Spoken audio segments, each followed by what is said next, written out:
कि हम अपने प्रतिनिधियों से कहेंगे कि वो हमारे साथ आएं, किसान की आवाज़ मिलाएं।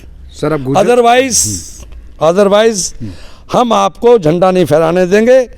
हम प्रतिनिधियों को हरियाणा में झंडा नहीं फहराने देंगे। गुर्जर समाज से एक बहुत बड़ा चेहरा माने जाते हैं, गुर्जर सम्राट भी बहुत बार बोला जाते हैं, लेकिन गुर्जर तबका सर बटा हुआ किसानों को लेकर क्या लगता है कि सर वो किसको ऐसे एकजुट कैसे कर पाएंगे? सर किसान के खिलाफ अगर वो खड़े हैं, किसान के साथ आकर नहीं खड़े हुए, तो उनको आगे प्रतिनिधि रहने का अधिकार नहीं है। और ये जनता नहीं तो वो इस्तीफा देकर आए मैदान में, हम बताएंगे कि वो कैसे जीत कर जाते हैं, सरकार बनाते हैं। अवतार बढ़ाना किसका प्रतिनिधित्व कर रहे हैं? क्या आप पॉलिटिकल कर रहे हैं या फिर किसान के बेटे के तौर पे कर रहे हैं? सर मैं राजनीतिक सारी चीज़ों से ऊपर उठकर किसान का बेटा हूँ, किसान का एक हितैषी हूँ, उसके नाते काम कर रहा हूँ। हाय नमस्कार, आप देख रहे हैं सिटी न्यूज़ 100। फैजाबाद शहर के पूर्व सांसद कहें या किसान के बेटा कहें, बहुत बड़ा ऐलान कर दिया है, किसानों का साथ ना देने वालों को झंडा नहीं फहराने देंगे। ये ऐलान अपने आप में बहुत बड़ा अहमियत रखता है। बढ़ाना साहब, पूरा फैजाबाद जानता है, हरियाणा आपको जानता है, यूपी आपको जानता है, ये ऐलान करने की क्या ज़रूरत आन पड़ी कि अगर कोई किसानों का साथ एमपी या विधायक नहीं देगा तो आप झंडा नहीं फहराने देंगे 26 जनवरी? देखिए, मैं एक वॉलंटियर हूँ। इस किसानों का जो आंदोलन है उसमें एक कार्यकर्ता के नाते मैं जब किसानों के बीच गया हूँ, खासकर मैंने पहले हरियाणा से शुरू किया। 90 की 90 सीटों को मैं गया हूँ विधानसभा की, और 10 की 10 लोकसभा सीटों पर।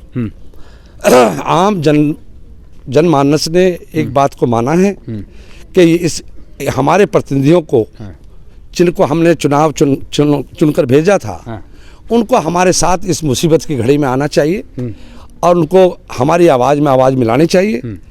और ये कहना चाहिए कि भाई इनकी वाजिब 3 मांगे हैं, उनको सरकार से दूर हटे और उनको सरकार में उनकी बात मान लेनी चाहिए। सर, फैजाबाद से आप कई बार सांसद रह चुके हैं, फैजाबाद ने आपकी राजनीति को काफ़ी गरमाया है और फैजाबाद की राजनीति को करीब से जानते हैं। यहाँ तो ऑलरेडी बीजेपी के सारे विधायक हैं, चाहे सांसद हैं, चाहे पूरे हरियाणा की बात करें, तो कैसे करेंगे अगर आप मान लो फैजाबाद पे हम बात करें या फिर हम हरियाणा की बात करें? तो आप सर, मेरा ये कहना है, ये आंदोलन देश का है। ठीक है, फर्स्ट बात ये है, ये देश का आंदोलन है। ठीक है, धर्म और जात समुदाय से ऊपर उठकर है। हर किसान के हित में जो कदम उठाने हैं वो हमने उठाए हैं।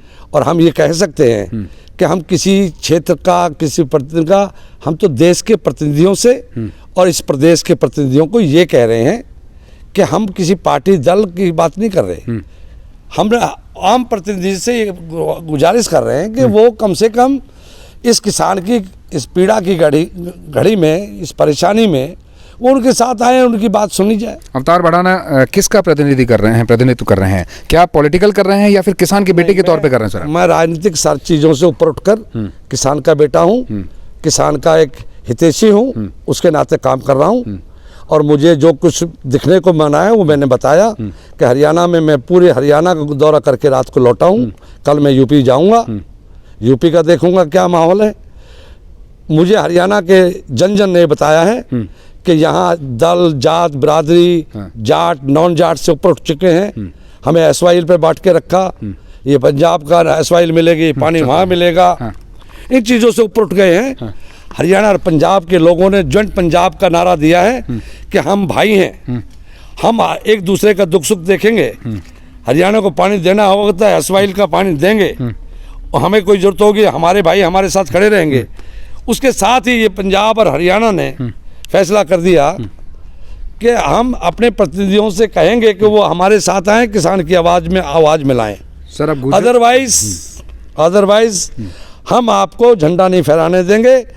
हम प्रतिनिधियों को हरियाणा में झंडा नहीं फहराने देंगे। आप गुर्जर समाज से एक बहुत बड़ा चेहरा माने जाते हैं, गुर्जर सम्राट भी बहुत बार बोला जाते हैं, लेकिन गुर्जर तबका सर बटा हुआ किसानों को लेकर क्या लगता है कि सर वो किसको ऐसे एकजुट कैसे कर पाएंगे? सर जी नहीं, हाँ, मैं नहीं समझता इस देश में जो कुछ राजनीतिक तौर पर बटे हुए थे, जिन्होंने सत्ता बनाई थी, वो हो या कोई व्यक्ति हो, जहाँ तक मेरे समाज का सवाल है, इस समाज ने मेरे पर, पूरे हिंदुस्तान का मेरे समाज जितने बड़ी कुर्बानियाँ दी हैं, अंग्रेज़ों की गुलामी से कटने के लिए गोलियां हमने खाई हैं, फांसी हमें दी गई हैं।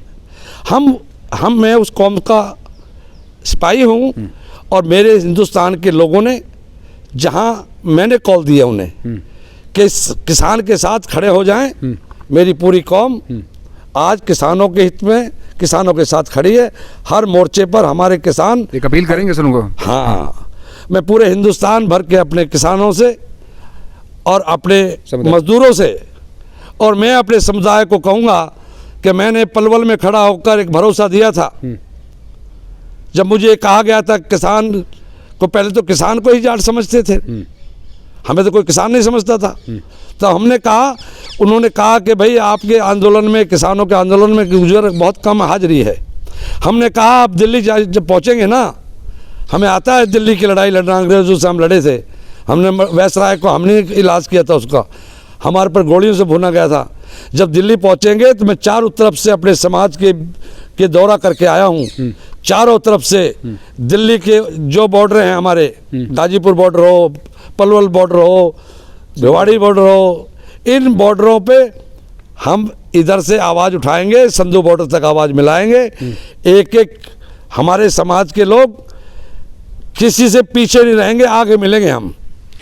एक और सर, एक पर्सनल सवाल है। बहुत दिन से फैदाबाद की राजनीति में एक अवतार बढ़ाने की मांग चल रही थी कि बहुत दिन से अवतार बढ़ाना नहीं दिख रहे हैं, कोई इसकी वजह रही है? क्योंकि फैदाबाद शहर वैसे स्मार्ट सिटी बन गया है तो ये क्या है?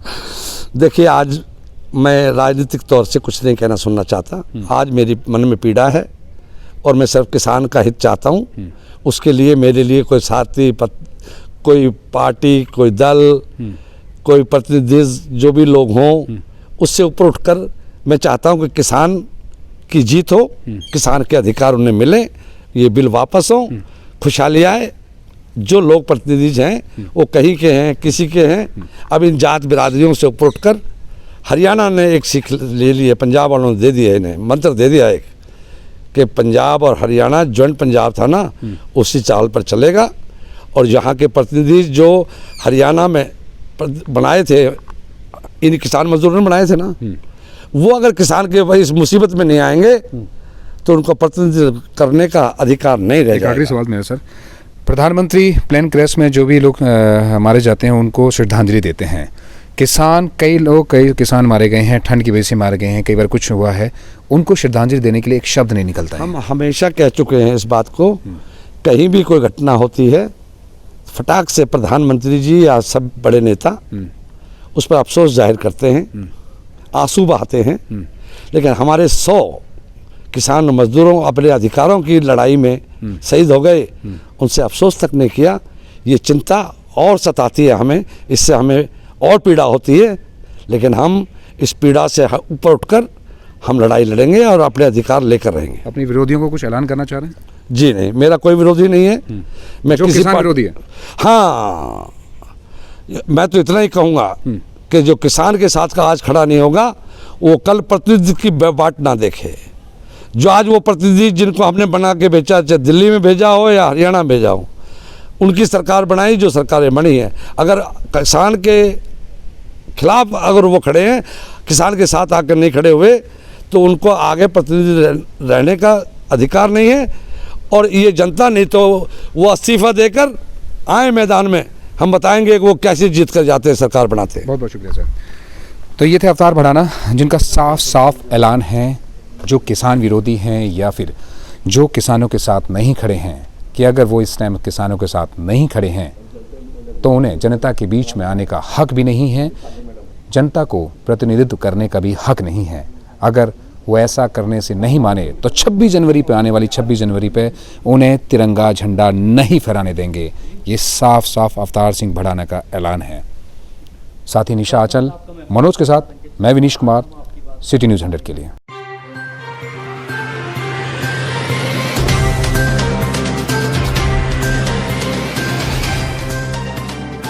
आप देख रहे हैं सिटी न्यूज़ 100।